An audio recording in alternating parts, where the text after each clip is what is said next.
4 तिलक का वर्णन आता है, थोड़ा सावधानी से सुनिएगा। 4 तिलक का वर्णन रावण संहिता के अंतर्गत आता है और अथर्ववेद में भी कुछ वृक्षों की फल पत्ती का वर्णन आता है, उसका भी स्मरण इस कथा के माध्यम से। पहले नंबर का तिलक होता है सफेद आंकड़े की जड़ का तिलक। सफेद आंकड़े की जड़ का तिलक। सफेद आंकड़े की जड़ देखिए, आप लोगों ने सफेद आंकड़े का पुष्प देखा है? हम आस्था चैनल वालों से भी निवेदन करेंगे कि कथा में जिस जिस तिलक का वर्णन किया जाए उसके पौधे का दर्शन भी कराएं, जिससे लोगों को मार्गदर्शन मिले कि कौन सा पौधा बोला जा रहा है। सफेद आंकड़े की जड़ का तिलक। और यही सफेद आंकड़े की जो जड़ होती है संतान प्राप्ति के लिए तुमरुकेश्वर का नाम लेकर कमर में लाल धागे में बांधा जाता है, जैसा आप लोग पहले कथाओं के माध्यम से श्रवण कर चुके। एक होता है पहले नंबर पर सफेद आंकड़े की जड़ का तिलक। ये क्या काम आता है और किस लिए लगाया जाता है? तो शिव महापुराण की कथा कहती है, जिस दिन आपको लगे कि मुझे इस कार्य के लिए जाना है और ये मेरा कार्य सफल होना चाहिए, ये कार्य मेरा रुक रहा है, इस कार्य में बाधा आ रही है, ये कार्य मेरा अटक रहा है, उस दिन सफेद आंकड़े की जड़ को थोड़ा सा घिस कर और घिसने के बाद उसको अष्ट विनायक में से किसी भी एक विनायक श्री गणेश जी का नाम लेकर अपने मस्तक पर थोड़ा सा तिलक उस सफेद आंकड़े की जड़ का लगाकर चले जाइए। वो कार्य आपका सफल होकर ही रहेगा, भले 8 दिन लग जाएं, 10 दिन लग जाएं, पर सफलता उस कार्य में मिलती जरूर है। पहले नंबर पर आता है सफेद आंकड़े की जड़ का तिलक। दूसरे नंबर पर अपामार्ग की बीज का तिलक। अपामार्ग एक पौधा होता है, आप लोग टीवी पर उसका दर्शन कर रहे होंगे, एलईडी पर आप देख रहे होंगे। अपामार्ग की जड़ का अर्थात अपामार्ग का जो पौधा होता है उसका जो बीज होता है, जैसे आप ऊपर लगा हुआ देख रहे हैं, इसमें बीज लग रहा है, पौधे को आप लोग देख रहे होंगे टीवी पर, एलईडीओ पर, एलईडी भी चल रही है, एलईडीओ पर भी देख रहे होंगे कि ये अपामार्ग का जो पौधा होता है ये आपको आपके घर के आसपास में कहीं पर भी मिल जाएगा, जंगल में मिल जाएगा, आपके घर के पास लगा हुआ मिल जाएगा, ये हर कहीं लग जाता है। अपामार्ग का जो पौधा होता है, इसका जो बीज होता है, इसका जो फल होता है, फल में जो बीज होता है, इस बीज को सुखा लिया जाता है, सुखाकर इसको पीस लिया जाता है और पीसकर इसको जहां पर भगवान शंकर का शिवलिंग है, शिवलिंग का जल बहकर जहां से नीचे गिरता है, उसको समझ लें, थोड़ा सा आप लोग ध्यान में आ जाएगा आप लोगों के।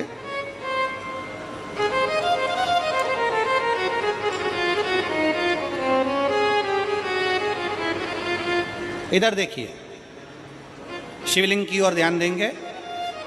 यहां जो व्यासपीठ के सम्मुख में शिवलिंग बना है, यह शिवलिंग, और शिवलिंग के सामने से जो जल बहकर जो जल नीचे की ओर आ रहा है, शिवलिंग के सामने से जल बहकर जो नीचे की ओर आता है, ये जो भाग होता है, इस भाग पर अपामार्ग का जो बीज होता है सूखा हुआ, जिसको आपने पीसा है, उसको यहाँ लगा दिया जाता है, उसी को वापिस लेकर आया जाता है और उस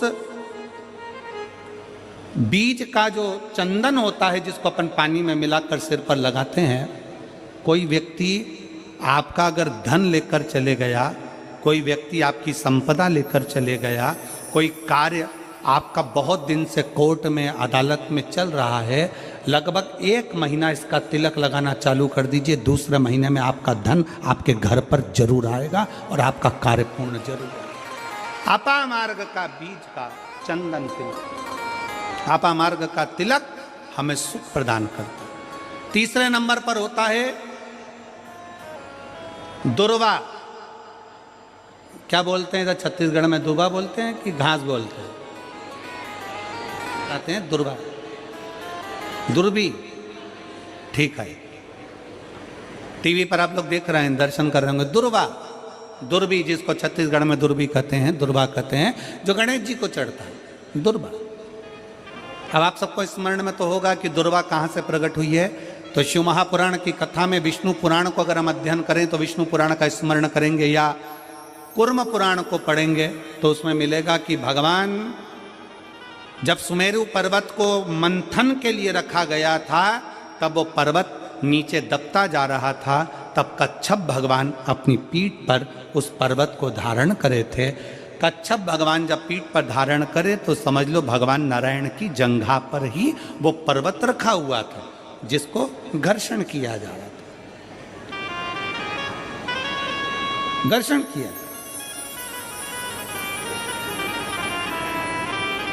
वो पर्वत जैसा जैसा घसा रहा था, रोम गिर रहे थे, उसी रोम की दुर्बा का भाव हमारे शास्त्रों में आता, उसी से दुर्बा की उत्पत्ति मानी।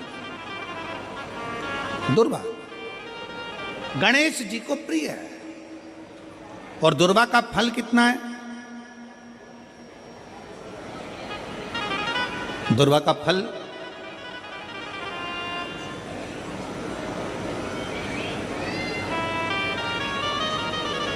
जब एक असुर ने उत्पात मचाया और गणेश जी के पास सूचना गई तो गणेश जी ने उस असुर को निगल लिया।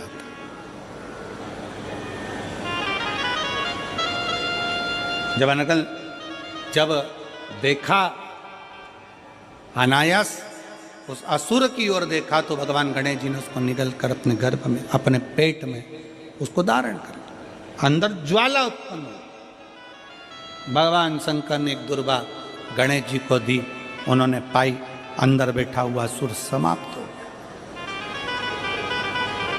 पाप कर्म हो, बेकार कर्म हो, गलत कर्म हो, असत्यता हो, या कई हमारे हाथों से हमारे द्वारा कोई पाप कर्म यदि हो जाता है, वैसे तो संपूर्ण विश्व में शिव महापुराण की कथा कहती है 4 स्थान पर प्रत्येक व्यक्ति से पाप होता है। पहला, झाड़ू लगाते समय छोटे छोटे जीव मर जाते हैं जिसका पाप माथे चढ़ जाता है। दूसरा, अग्नि जलाते समय छोटे छोटे पतंगे जल जाते हैं जिसका पाप मस्तक पर चढ़ जाता है। तीसरा, जल में कपड़े धोते समय, स्नान करते समय छोटे छोटे जीव मर जाते हैं जिसका पाप माथे चढ़ जाता है। चौथे नंबर का, चलकर जाते समय अपने पांव के नीचे, चप्पल के नीचे छोटे छोटे जीव मर जाते हैं जिसका पाप माथे चढ़ जाता है। शिव महापुराण की कथा कहती है एक दुर्बा शंकर जी को, एक दुर्बा गणेश जी को जब हम समर्पित करते हैं तो हमारे मस्तक का सारा पाप अपने आप समाप्त हो जाता है। दुर्बा में इतना तेज हो, दुर्बा। और शिव पुराण कह रही है तीसरे नंबर का तिलक है दुर्बा का। दुर्बा का तिलक, दुर्बा को चढ़ी हुई जब छोटी सी दुर्बा लेकर उसको सूखने के बाद भस्म बनाकर शंकर को चढ़ाकर उस भस्म को लाकर मस्तक पर यदि तिलक लगाया जाए, उस दुर्बा का तिलक यदि मस्तक पर लगाया जाए, कोई व्यक्ति तुमसे कह दिया कि तेरे बस का ये नहीं है, कोई ने कह दिया तू ये सरकारी नौकरी पा ही नहीं सकता, कोई ने कह दिया कि तू ये काम कर ही नहीं सकता, तू मकान बना ही नहीं सकता, कोई ने कह दिया तेरी दुकान चलेगी ही नहीं चाहे कितनी खोल ले, अगर आपका कोई आत्मबल नीचे गिराता है तो 20 दिन तक दुर्बा का तिलक यदि मस्तक पर लगाया जाए तो आत्मबल भी बढ़ता है और कार्य सिद्ध होता है। ये दुर्बा तिलक की महत्व है। चौथे नंबर पर आता है बेलपत्र की जड़ का तिलक, जिसको हम पहले भी कथाओं में बोल चुके हैं कि बेलपत्र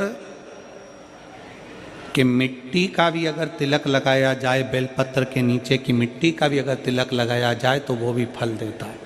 तो बेलपत्र की जड़ का तिलक तो बहुत मूल है। कभी मान लो कहीं बेलपत्र की जड़ ऐसे नहीं निकालना चाहिए, बेलपत्र हरा भरा रहे तो कभी उसकी जड़ नहीं निकालनी, कभी भी। मान लो कोई बेलपत्र का वृक्ष सूख गया,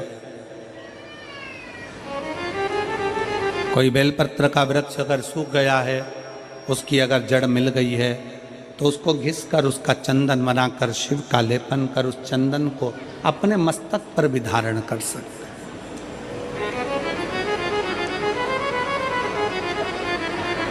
क्या होगा उससे? तो कहा